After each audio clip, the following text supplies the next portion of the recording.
আমাদের গরু কিনা হয়ে গেছে ফাইনালি।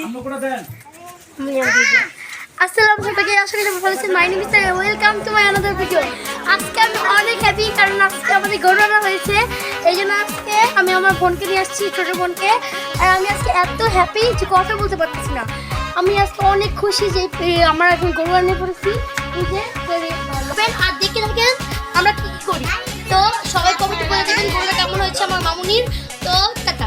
তো গাইস, এখন আমরা গরু আনছি, এখন আমি বানবো, আরেকটা আনতেছে, আরেকটা কালকে পরশুর জন্য আসতে পারে, আরেকটা আমরা বানবো।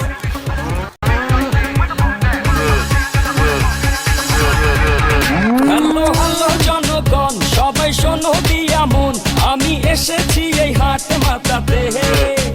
ক্রেতা ভাইদের বলছি হাই, সাবধানে থেকো তাই, হেভি ঝটকা আছে আমার লাঠিতে। আমার দামের আগুন বাড়ে ঘন্টায় দ্বিগুণ, কেউ 6 লাখ বলে, কেউ বলে আহা। আমি এলে দুলে চলিছি মোটামুটি, আমার দামের আগুন বাড়ে ঘন্টায় দ্বিগুণ, কেউ 6 লাখ বলে, কেউ বলে আহা। আমি এলে দুলে চলিছি নিতা মামুলি বলি, বাসায় উস্তা খাবো